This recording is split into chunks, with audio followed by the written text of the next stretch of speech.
চুলগুলিকেও ইসলাম বলছে মাটি খুঁড়ে কেটে দাও, কবর দিয়ে দাও, যেন মা বোন তোমার চুল কোন গায়ের মাহরাম পুরুষের নজরে না পড়ে। পর্দার ব্যবস্থা ইসলাম করেছে। এই মা বোনেরা, এই মহিলারা যখন নিজের আবরু দেখিয়ে দিবে, তার পায়ের নখ থেকে নিয়ে মাথার চুল পর্যন্ত ছিল পর্দা, সে পর্দা করে নাই, অর্থাৎ কোথায় যাবে? কোথায় যাবে? জাহান্নামে যাবে। আর পুরুষদেরকে নবীজি বলেছেন মা আসফালা মিনাল কাবাইনি মিনাল ইজার ফাহুয়া ফিন্নার। যে পুরুষ তার খাড়ু ঘাটের নিচে, টাকনোর নিচে প্যান্ট লুঙ্গি পায়জামা পরবে, ধুতি পরবে, ওই পুরুষকেও আল্লাহ রাব্বুল আলামিন জাহান্নামের মধ্যে প্রবেশ করাবেন। উভয়েই জাহান্নামে যাবে। তাই চক্রান্ত এটা, এই চক্রান্ত আমাদেরকে বুঝতে হবে। আমি বলছি ওরাও তো বলছি ওদের দিন রাত সমান, ওদের দিন রাত সমান। ও মুসলমান, তোমাকে তো আল্লাহ পৃথিবীতে পাঠিয়েছেন জান্নাতের জন্য, জান্নাত লাভ করার জন্য তোমাকে পৃথিবীতে পাঠিয়েছেন। আর এই জান্নাত গুলি আল্লাহ পাক মুসলমানদের জন্য বানিয়েছেন। বলুন সুবহানাল্লাহ। এই মুসলমানদের এই পৃথিবীটা চিরস্থায়ী নয়, ক্ষণস্থায়ী। আজ আছি, কাল আমি থাকবো না। আজকে যে বাড়িতে তুমি বাস করছো, তোমার আগে একজন ছিল, আজকে সে নাই, তুমিও একদিন থাকবে না, তোমার পরে আরো অন্য কেউ থাকবে। যে কথাই বলছিলাম, আল্লাহকে যথাযথ ভয় করবো ইনশাআল্লাহ। আর ওই সময় পর্যন্ত মরবো না যতক্ষণ না পর্যন্ত আমি মুসলমান হয়ে যাচ্ছি। আল্লাহ ওয়ালাদেরকে ভালোবাসবো, আল্লাহ ওয়ালাদের সাথে থাকবো, নামাজিদের সাথে থাকবো। পৃথিবীতে কিছু মানুষ আছে যাদের চেহারার দিকে দেখলেই আল্লাহর কথা মনে পড়ে, আবার কিছু মানুষ এমন আছে যাদের চেহারার দিকে তাকালে মনে হয় জাহান্নামের আগুনটা তার চেহারায় আল্লাহ জ্বালিয়ে দিয়েছে। আছে কি নাই? তাই ভালো মানুষের সাথে থাকবো। সৎ সঙ্গ স্বর্গবাস, অসৎ সঙ্গ সর্বনাশ। সবাতে সালে তোরা সালে কোনাত, ভালো মানুষের সঙ্গ তোমাকে ভালো বানাবে। সহবাতে তালে তোরা তালে কোনাত, খারাপ মানুষের সঙ্গ, অসৎ মানুষের সঙ্গ তোমাকে খারাপ করে ছাড়বে। খারাপ যদি নাও করে একটা ক্ষতি তো তোমার হবে। চোর তোমার বন্ধু, তোমার বন্ধু চুরি করে, চোরকে যদি খুঁজে না পায় অবশেষে তোমাকে জেলে তুলে নিয়ে যাবে। যাবে কি যাবে নাই? চোরের সাথে তোমার বন্ধুত্ব আছে, রাত্রিবেলায় পুলিশ হলে তোমাকে আগে তুলবে। অসৎ মানুষের সাথে থাকবে, তোমাকেও সেই অসৎ পথেই ঠেলে দিবে। ভালো মানুষের সাথে থাকবে, আজ না হয় কাল, একদিন না একদিন তুমিও ভালো হয়ে যাবে। তাই আমার ভাইয়েরা, আমার চাচারা, পর্দার অন্তরালের মা বোনেরা, আমাদের জীবনের সর্বপ্রথম একটাই টার্গেট যে আমরা আল্লাহ রাব্বুল আলামিনকে রাজি করব। আল্লাহ রাব্বুল আলামিনকে রাজি করে পৃথিবী থেকে যাব। যে আল্লাহ রাব্বুল আলামিনকে রাজি করে নিয়েছে, আল্লাহ রাব্বুল আলামিনকে মানিয়ে নিয়েছে, পুরো পৃথিবী তার উপর যদি নারাজ হয়ে যায় তার কোনো ক্ষতি হবে না। কিন্তু কোন মানুষ যদি আল্লাহকে নারাজ করে দিয়েছে, আবু জেহেল তার প্রতি আনন্দিত, আবু লাহাব তার প্রতি খুশি, গ্রামবাসী তার প্রতি খুশি, দেশবাসী তার প্রতি খুশি, যত নেতা মন্ত্রী এমএলএ আছে তারা তার প্রতি খুশি হয়ে গেছে। এদের খুশি, এদের আনন্দের কারণে কিয়ামতের দিন তার কোনো উপকার হবে না। হবে?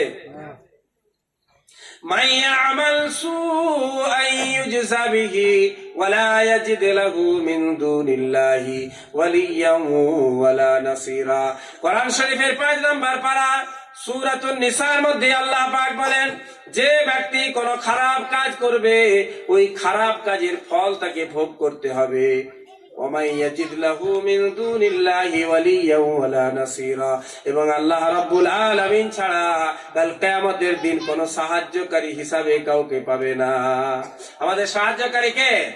দুনিয়াতেও আল্লাহ, মরার পরের জীবনেও আল্লাহ। আল্লাহ যদি সাহায্য না করেন, কারো শক্তি নাই আমার আপনার সাহায্য করা। আরে আমার ছেলে মেয়ে তো আমাকে ভুলে যাবে, ছেলে মেয়ে আমাকে মনে রাখবে না, তো আত্মীয় স্বজন পাড়া প্রতিবেশীও তো দূরের কথা। ঈশ্বর নবী মুহাম্মদুর রাসূলুল্লাহ সাল্লাল্লাহু আলাইহি ওয়াসাল্লাম হাদিসের মধ্যে জানিয়ে দিয়েছেন, মানুষ যখন মারা যায় তার সাথে 3টি জিনিস কবরস্থানে যায়। দুটি জিনিস ফেরত আসে, একটি জিনিস তার সাথে রয়ে যায়। তিনটি জিনিস, এক নম্বরে তার মাল, তার সম্পত্তি, দুই নম্বরে তার আত্মীয় স্বজন, এরা তার সাথে কবরস্থানে যায়। কবর দেওয়ার পর, মাটি দেওয়ার পর তারা বাড়িতে ফিরে চলে আসে, আসে কি আসে না? তার সম্পদ কবরস্থানে যায়। তার সম্পদ অর্থাৎ কোদাল কুড়ুল, সেটাও তো আপনার এই একারিয়ার জন্য নয়। একারিয়া গ্রামে কেউ মারা গেলে দেশের থেকে কোদাল কুড়ুল কিনে দেওয়া আছে, আছে কি নাই? অর্থাৎ আপনার বাড়ির, আপনার আমাদের এই গ্রামের মানুষের দুটা জিনিস যাবে সাথে। এই হাদিস নবীজি আর একটা হাদিসের মধ্যে বলেছেন, মানুষ যখন মারা যায় তার তিনটা বন্ধু, একটা বন্ধু বাড়িতেই তার সাথ ছেড়ে দেয়, দুই নাম্বার বন্ধুটা কবরস্থানে গিয়ে সাথ ছেড়ে দেয়, তিন নাম্বার বন্ধুটা কবর পর্যন্ত সাথে যায়। ওই জান্নাতেও সাথে যাবে কিংবা জাহান্নামের সাথে যাবে। দুটা জিনিস, একটা দুনিয়াতে ঘরের মধ্যে মৃত্যু হওয়ার সাথে সাথে সাথ ছাড়ে, অর্থাৎ আমার জমি জায়গা, আমার গাড়ি বাড়ি, আমার ট্রাক্টর, আমার ওই বড় 10 টাকা লরি, আর রেলের মালিক যদি আমি হয়ে যাই, আর কি বলে প্লেনের মালিক আমি হয়ে গেছি, কেউ যাবে সাথে? সম্পত্তি আমার সাথে যাবে। আমার 10 বিঘা সম্পত্তি, আমার ছেলেরা বলবে আমার বাপ আমাদের জন্য 10 বিঘা জমি করে দিয়ে গেছে। আচ্ছা এক কাজ করো, আমরা ওই গ্রামের কবরস্থানে 10 টাকার কবরস্থানে আমার বাপকে দাফন করব না, এক কাজ করো আমার বাপকে নিয়ে যাই আমাদের ওই যে ধুলার মাটি না কি বলে গো, ধুলার মাঠ, ধুলার মাঠে 10 বিঘা জমি, তার মাঝখানে যে 1 বিঘা আছে, ওই 1 বিঘার মধ্যে একটা কবর করে পুরো বাড়িটাকে আমরা পাঁচির দিয়ে ঘিরে দিব, চল বলবে? মরা মানুষটা গেলে এত মাথা পরি করছিস গ্রামে, ওই গ্রামেই ঝরে দিয়ে চলে আয় গ্রামের কবরস্থানে। ও করে দিয়ে গেছে কি হয়ে যাবে বলবে নাই? হ্যাঁ, মহব্বত শেষ, মহব্বত সব শেষ হয়ে গেল। মানুষ যখন পৃথিবীতে আসে তিনটা জিনিসের খ্যাতি সে অর্জন করার চেষ্টা করে।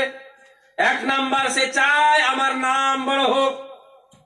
চাই কি চাই না? আমি আপনি সবাই চাই না যে আমার নাম বড় হোক, আমি বড় হয়, আমার এক নামে যেমন পুরো দেশবাসী আমাকে চিনে। দুই নাম্বারে যেন আমার পোশাক পরিচ্ছদ ভালো হয়। তিন নাম্বারে যেন আমি যে বাড়িটাই বাস করব বাড়িটা আমার ভালো হয়, এমন একটা বাড়ি যেন আমার হয়, পুরো গ্রামের মধ্যে যেন সব থেকে বড় বিল্ডিংটা আমার হয়, সুন্দর বিল্ডিং আমার হয়। কিন্তু দুঃখের বিষয় ভাইরা, আমার মা বোনেরা, মানুষ যখন মারা যায় সর্বপ্রথম তিনটা পরিবর্তন হয়।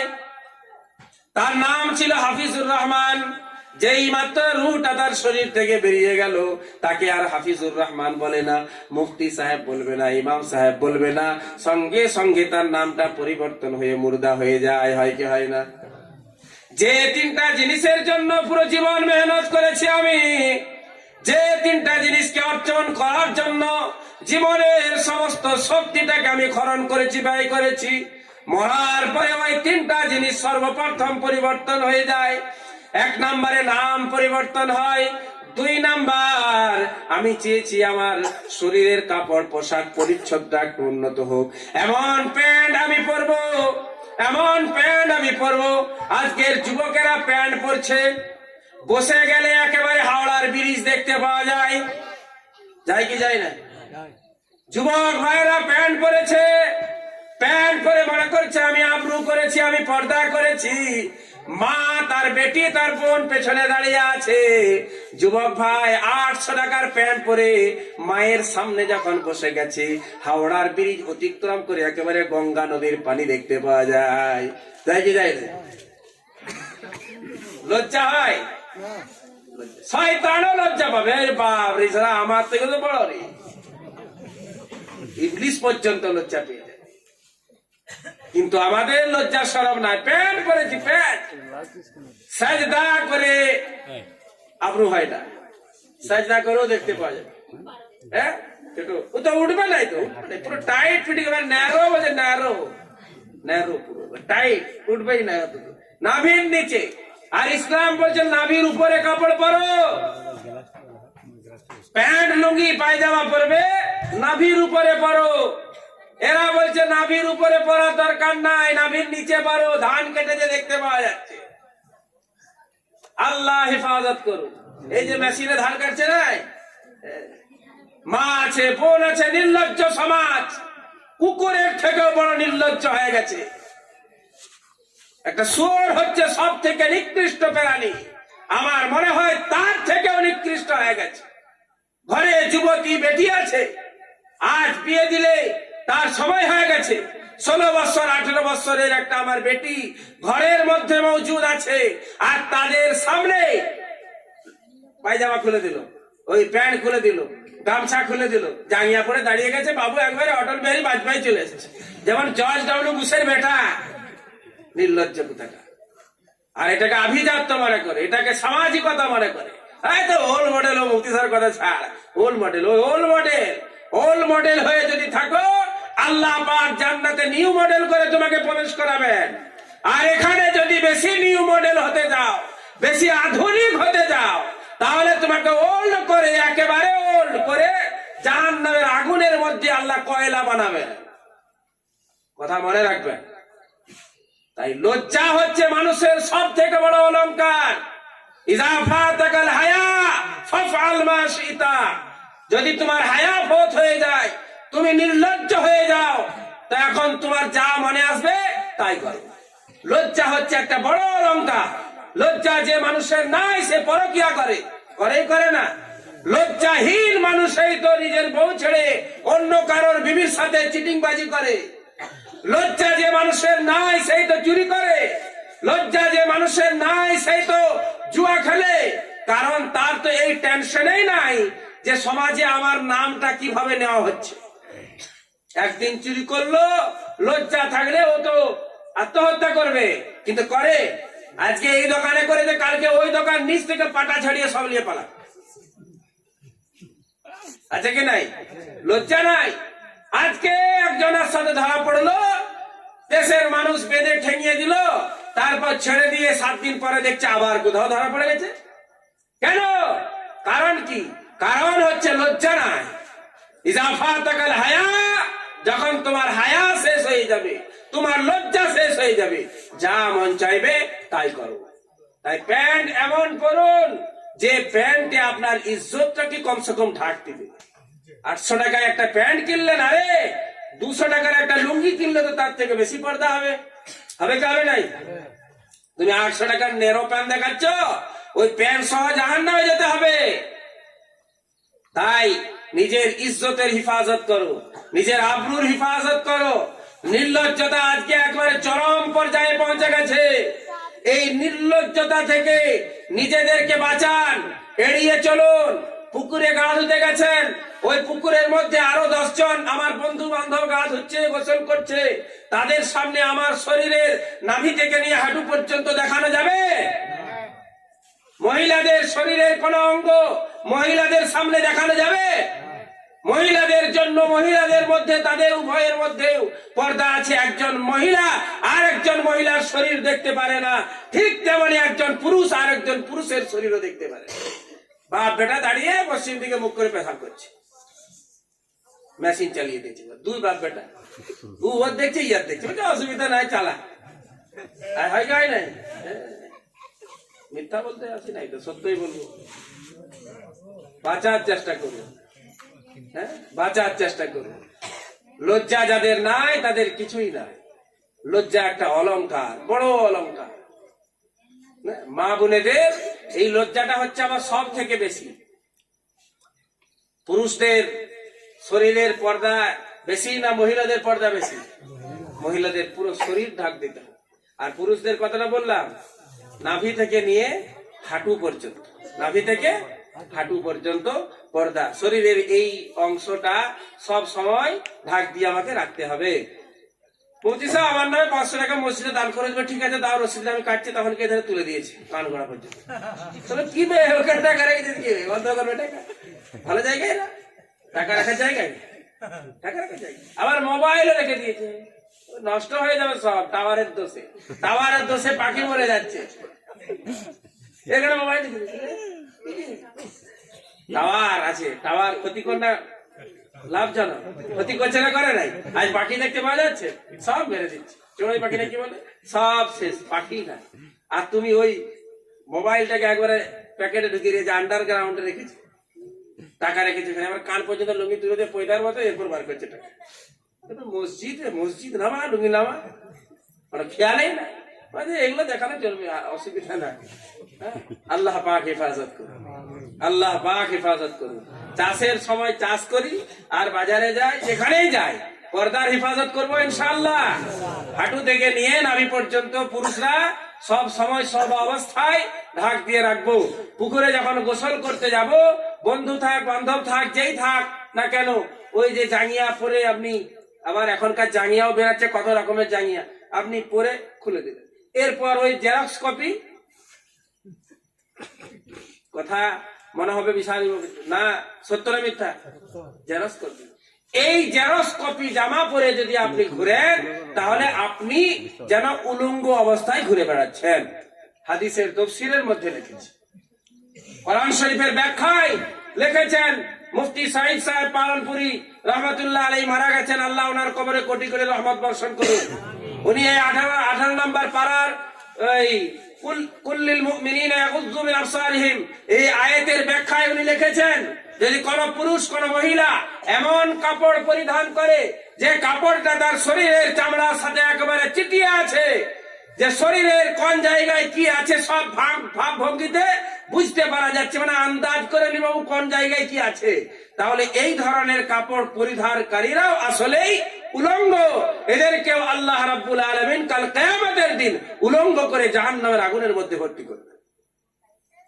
কাপড় পরেছে, রুব্বা কাসিয়াতিন আরিয়াতিন ইয়াউমাল কিয়ামা, নবীজি বলেছেন অনেক পোশাক পরিধানকারী পুরুষ ও মহিলারা যারা পৃথিবীর বুকে পোশাক পরিধান করেছিল, কিন্তু এমন পোশাক পরেছিল যে পোশাকের ভিতর থেকে তার শরীর চমকাচ্ছিল। মহিলাদের কাপড় দিনের পর দিন মোটা হচ্ছে না পাতলা হচ্ছে, বলছে একটা শাড়ি একটা মাচিস খাপের মধ্যে ঢুকে যাবে এমন শাড়ি এখন বার হচ্ছে। কাপড় পরতো কিন্তু এত পাতলা পোশাক তারা পরিধান করতো যে ওই পাতলা পোশাকের ভিতর দিকেও তারা শরীর চমকাতো, শরীর দেখতে পাওয়া যেত। নবীজি সাল্লাল্লাহু আলাইহি সাল্লাম বলেন, এরা কাপড় পরতো কিন্তু আসলে এরা উলঙ্গ। কাল কিয়ামতের দিন আল্লাহ রাব্বুল আলামিন এদের ওই উলঙ্গ অবস্থাতেই জাহান্নামের আগুনের মধ্যে প্রবেশ করাবেন। তাই সব দিকে আমার কি হতে হবে? মুসলমান হতে হবে। হাক্কা তুকাতিহি, আল্লাহকে ভয় করব, আর মুসলমান হয়ে ইনশাআল্লাহ মরব, ভালো মানুষের সাথে থাকবো। মুসলমান হয়ে যদি না মরি তাহলে অবস্থা খুব শোচনীয়। কি হয়? অবস্থা খুব শোচনীয় হবে। মুসলমান হয়ে আমরা বলার চেষ্টা করি। আল্লাহ রাব্বুল আলামিন পবিত্র কোরআনের 4 নম্বর পারার 2 নম্বর পৃষ্ঠার একবারে শেষ আয়াতে, পরপর 2টি আয়াতের মধ্যে আল্লাহ পাক বলেন, ইয়াউমা তাবিয়াযু উজুহুম ওয়া তাসওয়াদু উজুহ। জাহান্নাম আল্লাহ রাব্বুল আলামিন বানিয়েছেন কাল কিয়ামতের দিন কিছু মানুষ যাদের চেহারা হবে আলোক উজ্জ্বল, সাদা চমকাতে থাকবে, নূরের আলোতে চমকাবে, এবং কিছু মানুষের মুখমণ্ডল হবে কালো কুৎসিত।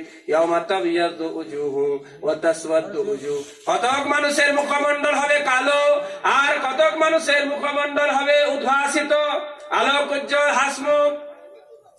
فَأَمَّا الَّذِينَ اسْوَدَّتْ وُجُوهُهُمْ أَكَفَرْتُمْ بَعْدَ إِيمَانِكُمْ فَذُوقُوا الْعَذَابَ بِمَا كُنتُمْ تَكْفُرُونَ। যে সমস্ত মানুষের চেহারাগুলো কালো হবে তাদেরকে আল্লাহ রাব্বুল আলামিন জিজ্ঞাসা করবেন, আকাফারতুম বাদা ঈমানিকুম, ঈমান আনার পরে তুমি কেন আমার নাফরমানি করেছিলে? ঈমান আনার পরে কেন মুনাফিক হয়ে গেছিলে?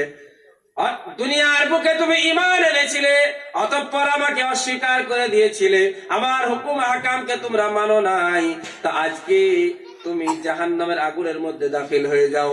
আকাফারতুম বাদা ঈমানিকুম ফাযুকুল আযাবা বিমা কুনতুম তাকফুরুন। তুমি যে আমাকে অস্বীকার করেছিলে, এই অস্বীকার করার দরুন তুমি জাহান্নামের আগুনের মধ্যে প্রবেশ করো। পক্ষান্তরে আরেক ব্যক্তি, তাকে আল্লাহ রাব্বুল আলামিন বলবেন, ওয়া আম্মাল্লাযীনা বিয়াযাত উজুহুহুম ফাফি রাহমাতিল্লাহি হুম ফিহা খালিদুন। যাদের চেহারা হবে, যাদের মুখমণ্ডল হবে আলোক উজ্জ্বল, যাদের মুখমণ্ডল গুলো হবে সাদা, উদ্ভাসিত হবে, আনন্দিত হবে, তাদেরকে আল্লাহ রাব্বুল আলামিন বলবেন তোমরা আমার রহমতের মধ্যে প্রবেশ করো।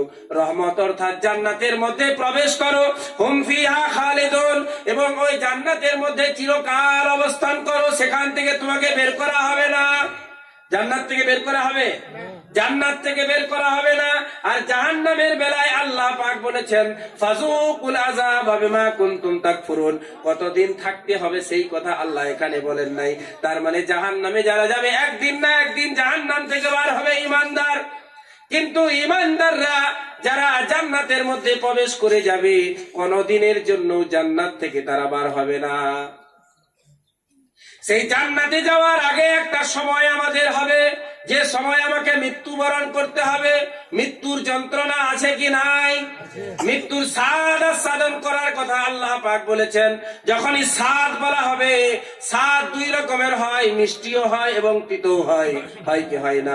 দুই রকমের হয়। অর্থাৎ যারা ভালো মানুষ হবে, নামাজি হবে, পরহেজগার হবে, মুত্তাকি হবে, ন্যায় পরায়ণ হবে, ইনসাফকারী মুনসিফ হবে, তাদের মরণটা হবে মিষ্টি, তাদের মরণটা হবে সুখের। তারা মরবে, সঙ্গে সঙ্গে আল্লাহ রাব্বুল আলামিনের জিয়ারত হয়ে যাবে, জান্নাত আল্লাহ পাক তাদেরকে দেখিয়ে দিবেন। কিন্তু কিছু মানুষ যারা গুনাহগার, বদকার, যারা মনমানি করেছিল, আল্লাহর হুকুম হাকামকে মানে নাই, তাদের মরণটা হয়ে যাবে কষ্টদায়ক। তাদের মরণটা হবে কষ্টদায়ক, এমন ভাবে তার রূহকে বের করা হবে। বলা হয়েছে আজরাইল আলাইহিস সালাতু ওয়াস সালাম তার রূহটা যখন শরীর থেকে টান মেরে বের করেন, তখন তার রূহটা বের হতে চায় না। ছিঁড়ে ছিঁড়ে টুকরা টুকরা করে তার শরীর থেকে রূহটাকে বের করা হয়। অতঃপর ময়লা দুর্গন্ধযুক্ত কাপড়ের সাথে জড়িয়ে তার রূহটাকে সিজ্জিনের মধ্যে, কয়েদখানার মধ্যে রেখে দেওয়া হয়। এবং যে ভালো মানুষ হয়, তার রূহটাকে নিয়ে যাওয়ার জন্য আল্লাহর পক্ষ থেকে ফেরেশতাদের মধ্যে প্রতিযোগিতা শুরু হয়ে যায়। এরা বলে আমরা নিয়ে যাব, ওরা বলে আমরা নিয়ে যাব। এরপর একদল ফেরেশতা ওই রূহটাকে ভালো সুগন্ধিযুক্ত কাপড়ের মধ্যে গুটিয়ে, সুগন্ধিযুক্ত কাপড়ের মধ্যে পেঁচিয়ে রূহটাকে নিয়ে যে ইল্লিয়িনের মধ্যে রেখে দেওয়া হয়। ভালো জায়গায়, সুখের জায়গায়, শান্তির জায়গার মধ্যে রেখে দেওয়া হয়। আমার ভাইরা, মৃত্যুর যন্ত্রণা আছে, কষ্ট আছে। কতটা কষ্ট, কতটা কষ্ট আছে। শখের মৃত্যুতে এত কষ্ট হয়েছে। হযরত ইদ্রিস আলাইহিস সালাতু ওয়াস সালাম আল্লাহর একজন নবী, ইদ্রিস নবী, তার শখের মৃত্যুতে এত কষ্ট হয়েছে যে কষ্ট বললেই হয়তো আপনার মন খারাপ হয়ে যাবে, জীবনের পরিবর্তন হবে। হযরত ইদ্রিস আলাইহিস সালাতু ওয়াস সালাম একজন নবী ছিলেন। আজরাইল আলাইহিস সালাম মালাকুল মউত আল্লাহকে বললেন, ওগো আল্লাহ, আমি আপনার বন্ধু, আপনার নবী, আপনার বান্দা ইদ্রিস, তার সাথে আমি বন্ধুত্ব স্থাপন করতে চাই। আল্লাহ পাক বললেন ঠিক আছে, অসুবিধা নাই, যাও গিয়ে দেখো, সে যদি বন্ধুত্ব করতে চায় তার সাথে বন্ধুত্ব করো। ইসরাফিল আলাইহিস সালাতু ওয়াস সালাম, আজরাইল আলাইহিস সালাতু ওয়াস সালাম হযরত ইদ্রিস আলাইহিস সালামকে বললেন, এই ইদ্রিস নবী, আমি আল্লাহর ফেরেশতা, আপনার সাথে বন্ধুত্ব করতে চাই, আপনাকে আমি ভালোবাসি, আপনি কি আমার সাথে বন্ধুত্ব করবেন? ইদ্রিস আলাইহিস সালাম বললেন, বন্ধুত্ব করব, তার পূর্বে তিনটা শর্ত আছে। কটা শর্ত? তিনটা শর্ত আছে। এই তিনটা শর্ত পুরা করতে পারলে আমি তোমার সাথে বন্ধুত্ব করব। আচ্ছা ঠিক আছে, বলো শর্ত কি? প্রথম শর্ত হচ্ছে, তুমি তো আজরাইল, তুমি মানুষের রূহ কবজ করো, আমার রূহটাকে কবজ করো, একবার দেখাও, রূহ কবজ করো, আবার ঢুকিয়ে দাও। আজরাইল আলাইহিস সালাম বলে ঠিক আছে, আমি আল্লাহর কাছে অনুমতি নিয়ে আসি। আল্লাহর কাছে গেছে, আল্লাহ, গেছিলাম তো বন্ধুত্ব করতে গিয়ে দেখি ভেজাল। এ তো বলছে তিনটা শর্ত আছে, তো শর্ত মেনে নাও। না কি শর্ত? প্রথম শর্ত হচ্ছে বলছে আমাকে মারতে হবে, আবার বাঁচাতে হবে। তা আল্লাহ করবো, ঠিক আছে যাও। আল্লাহ ইজাজত দিলেন, রূহ বের করলেন, আবার রূহটা ঢুকিয়ে দিলেন। আচ্ছা, এরপর দ্বিতীয় শর্ত বলুন। দ্বিতীয় শর্ত হচ্ছে আমাকে একবার জাহান্নামে ঢুকাতে হবে, ঢুকাও, আবার বের করে দাও। হ্যাঁ, জাহান্নামে ঢুকাও, কি স্বাদ দেখে নেবো, আবার বের করো। ঠিক আছে, আল্লাহর কাছে অনুমতি নিয়ে আসি। আল্লাহ পাক অনুমতি দিলেন, জাহান্নামের মধ্যে ঢুকানো হলো, অতঃপর বের করা হলো। 3 নাম্বার শর্ত জিজ্ঞাসা করলেন। 3 নাম্বার শর্ত হচ্ছে জান্নাতে একবার ঢুকাও। আবার বের করে নাও। জান্নাতের মধ্যে আজরাইল আলাইহিস সালাতু ওয়াস সালাম যখন প্রবেশ করালেন, হযরত ইদ্রিস আলাইহিস সালাতু ওয়াস সালাম সেখান থেকে বলছেন, এই মালাকুল মউত, মানুষের জীবনে একবার মরণ হয়, মরণ কবার হবে? মরণ কবার হবে? একবার হবে। মানুষের জীবনে একবার মরণ হয়, আমার সেই মরণটা হয়ে গেছে। মানুষ একবার জাহান্নামের মধ্যে যায়, আমি একবার চলে গেছি। জান্নাতে একবার আসে, আমি চলে এসেছি। জান্নাত থেকে বার হওয়ার কোন সিস্টেম নাই, অতএব আমি আর জান্নাত থেকে বের হব না, তুমি চলে যাও। হযরত ইদ্রিস আলাইহিস সালাতু ওয়াস সালাম এইভাবেই জান্নাতের মধ্যে গেছেন। তিনি বলেন, আমার মৃত্যুর এত কষ্ট হয়েছিল, একটা ছাগলকে তার পেছনের দুটি পা বেঁধে যদি চামড়াটাকে ছাড়ানো হয়, একবার জোর করে টান মারলে নাভি বরাবর, অতঃপর আর একবার টান মেরে গলা পর্যন্ত, তৃতীয় টান মেরে যদি পুরো চামড়াটাকে ছাড়িয়ে দেওয়া হয়, জীবিত অবস্থায়, মৃত অবস্থায় নয়, ওই জীবিত অবস্থায় একটা জীবন্ত ছাগলের শরীর থেকে চামড়া ছাড়ালে যত না কষ্ট হয়, তার থেকেও বেশি আমি ইদ্রিসের শকের মৌতের কষ্টই হয়েছে। শকের মরণ, শক করে মরতে চেয়েছে, সেই মরণে বলছে একটা জীবিত ছাগলের শরীর থেকে চামড়া ছাড়ালে যত না কষ্ট হয়, তার থেকে বেশি আমার কষ্ট হয়েছে। মহতারাম বুজুর্গ দোস্ত, আমার ভাইরা, তাই আল্লাহকে যথাযথ ভয় করবো ইনশাআল্লাহ, আর মুসলমান না হয়ে মরবো না। আল্লাহ পাক আমাদের সকলকেই মুসলমান হওয়ার তৌফিক দান করুন, আমিন। আমি এই বলে নিজের সংক্ষিপ্ত বক্তব্য শেষ করলাম। ওমা আলাইনা ইল্লাল বালাগ। আসসালামু আলাইকুম ওয়া রাহমাতুল্লাহি ওয়া বারাকাতুহু। এরপর আপনারা প্রত্যেকেই জানেন, মসজিদের আদায় প্রত্যেক মিলাদে, প্রত্যেক বয়ানের মজলিসে হয়ে থাকে। এখন এই পাড়ায় যে যা আছেন, 500, 100, 200, 1000, 2000